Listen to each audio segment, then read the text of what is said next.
Hi friends, welcome to Cornerstone Kids Online. We are so glad you're here. You're about to watch one of our service recaps. A recap is something we already learned but are going to go over again in a shorter amount of time. Are you ready? Great, so are we.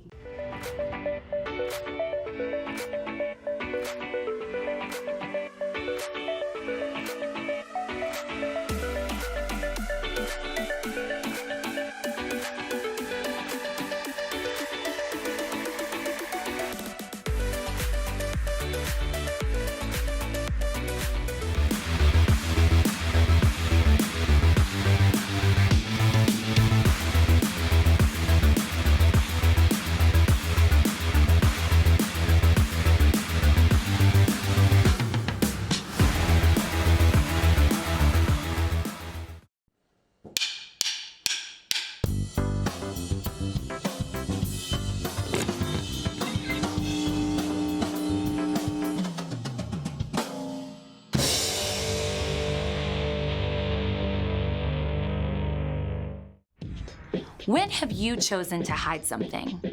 Maybe mom asks if you brushed your teeth and you say, well, yeah, even though you just ran water over your toothbrush. Or maybe you don't think you can ever understand math, but instead of asking for help, you sneak a peek at your friend's test paper to double check your answers. Or maybe you're kind to your little sister when your friends are watching, but you snap at her when they leave. You're so annoying. Just go away.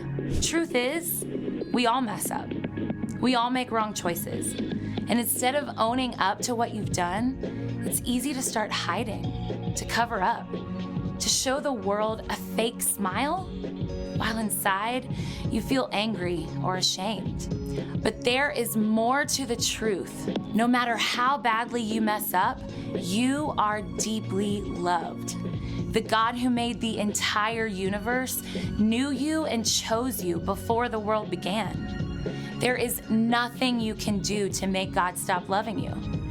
When you begin to know and experience God's amazing love, you don't need to hide anymore. You can admit you didn't actually brush your teeth and go back to finish the job. You can confess your struggle with math and ask for help. You can draw on God's love to help you treat your sister just as well when you're alone as when people are watching.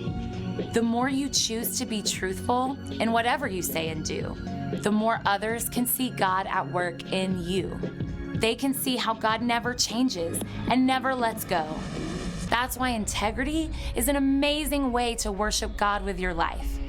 Because worship is about more than just singing loud. It's all about living loud.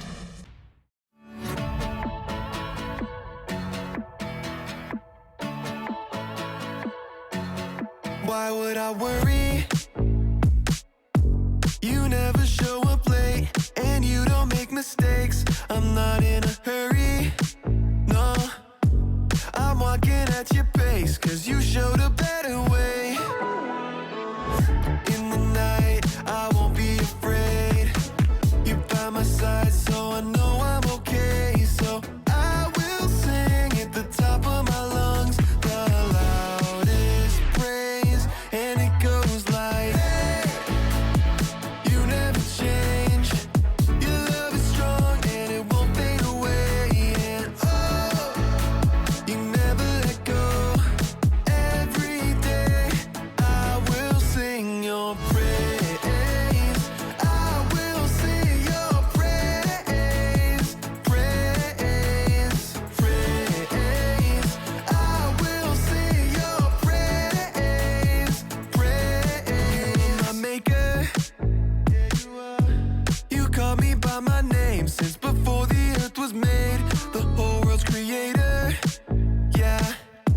You put the stars in space and the smile on my face. In the night, I won't be afraid. You're by my side, so I know I'm okay. So I will sing at the top of my lungs, the loudest praise, and it goes like, hey, you never change. Your love is strong and it won't fade away.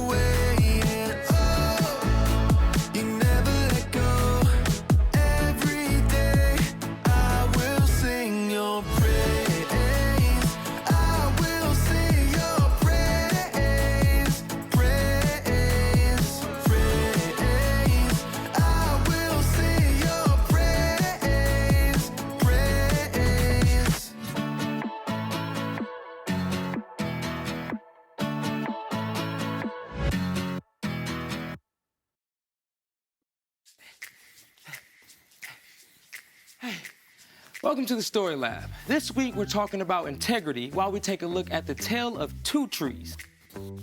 I wonder if either tree has a tire swing.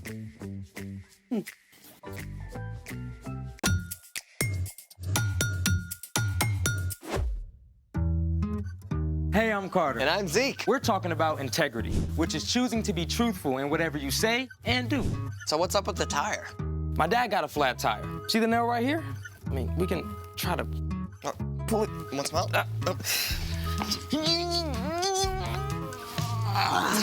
It's like Excalibur. That's not coming out. What's it doing in here? I figured we can use it for something. Tire swing. Dog bed. Workout equipment. Come on, you can do it. I don't think I can do it. You got it.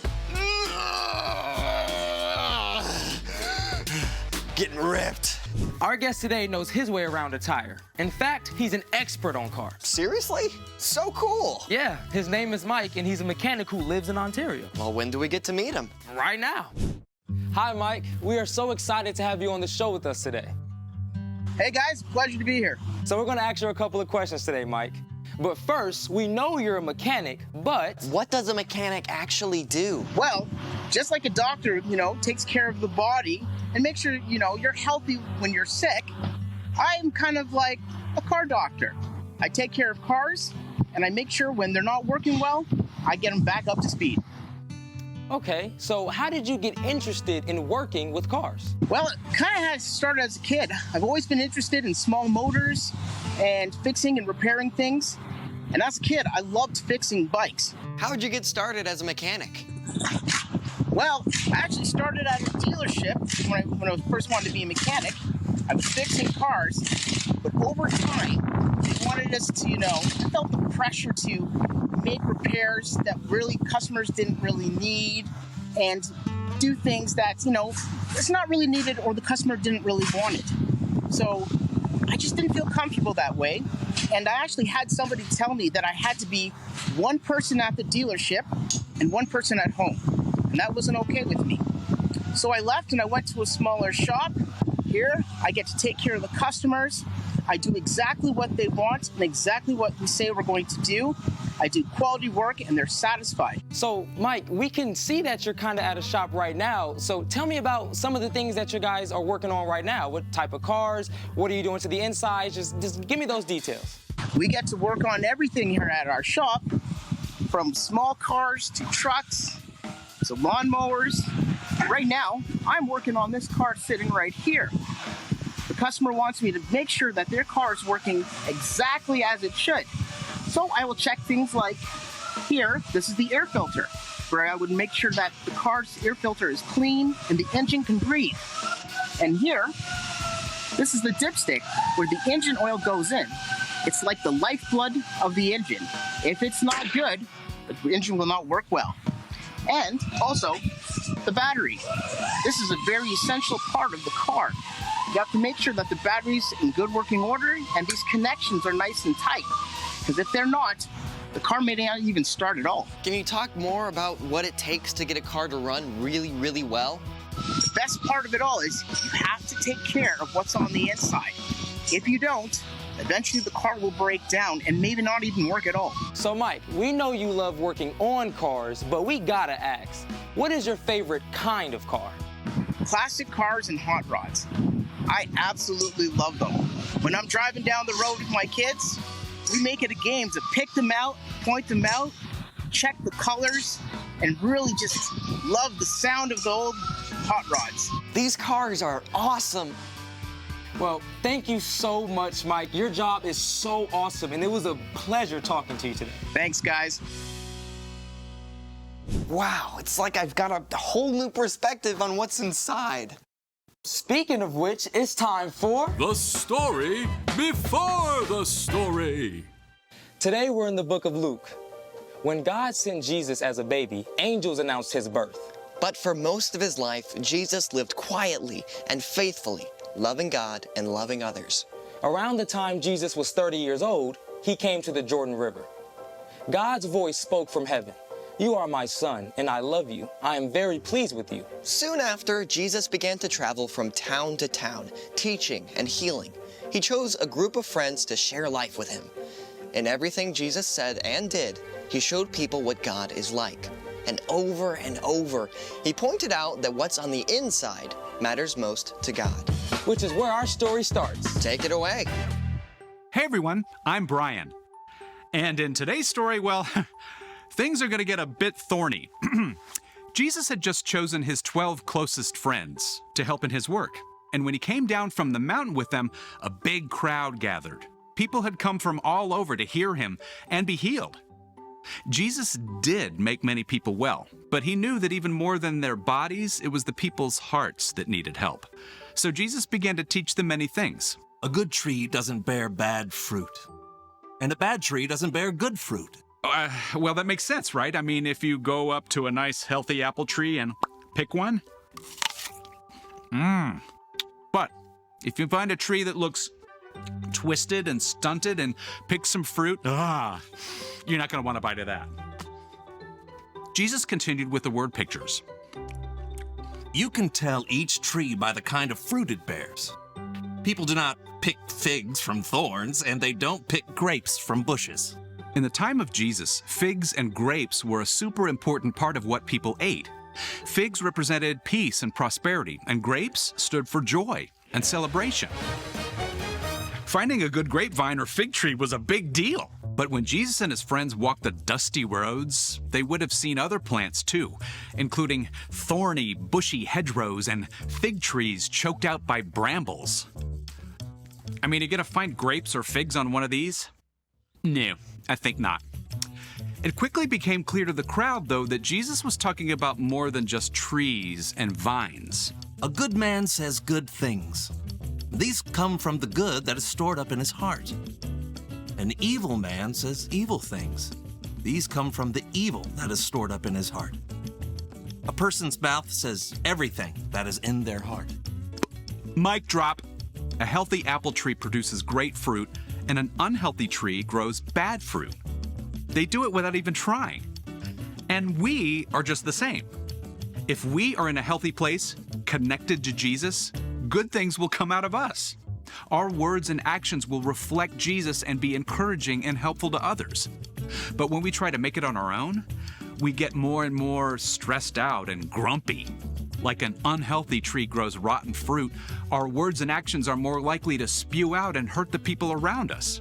Who you are and how you're doing inside will always come out. You might be able to cover up and pretend everything's great for a while, but eventually, the pressure of trying to keep it together will just be too much. You'll end up saying and doing hurtful things, even if you don't mean to. So clearly, we want to be this and not that. Here's the good news. You get to choose which kind of tree you want to be. The night before he was arrested and gave up his life, Jesus told his friends, I am the vine. You are the branches. If you remain joined to me and I to you, you will bear a lot of fruit. You can't do anything without me. Boom, there it is. That's the key. Like a branch has to be connected to the vine or tree trunk to survive, we were designed for connection to Jesus. And when we're regularly learning more about Jesus and talking with him, things start to change inside. Over time, we become like good branches growing trees, growing good fruit. Now, being a good tree does not mean that you'll never say or do something hurtful, but it does mean that most of the time, your words and actions will be loving. And when you mess up, you can take it right to Jesus and ask for help. After all, you and every single person you meet are made in God's image. And when you follow Jesus, you can be confident that you will become a good tree, growing good fruit. The end. Okay, so if I were a tree, what would I grow? Maybe walnuts? Walnuts? Not a fruit. Yeah, but you're a little nutty. And you're a lot cheesy. The story, guys? Right. Well, whatever kind, I want to be a good tree. So what's our part in the story? Well, it starts with a choice. You don't live with integrity by accident. The journey begins by choosing to follow Jesus and then to stay connected to him. And there are lots of ways to do that. Oh, for sure. For one of the best ways is to read or listen to scripture about the things Jesus did and said. Love your enemies. Don't worry about tomorrow. Let your light shine before others. My grace is all you need. My power is strongest when you are weak. Yeah, and that's just a start. You can also spend time talking with Jesus in prayer, just like you'd talk with a friend. Yeah, and that means listening too. When you take time to be still, Jesus might give you a word or a feeling, or just a sense that he's there. Even when you get distracted or mess up, that's still a great opportunity to reconnect with Jesus. There is nothing you can do that will ever make him love you less. And when you stay connected to Jesus, you can be truthful with your whole life. Yep, you got it. See you next time. So, here's the thing. Be truthful with your whole life. And stay connected to Jesus. Kind of like how Mike showed us with making sure your car battery is properly connected. So, have you decided what to do with this tire? I'm going to use it as a planter. And grow some good fruit. Or veggies. Thanks for joining us in the Story Lab. See you next time. Wait, come back! Runaway tire!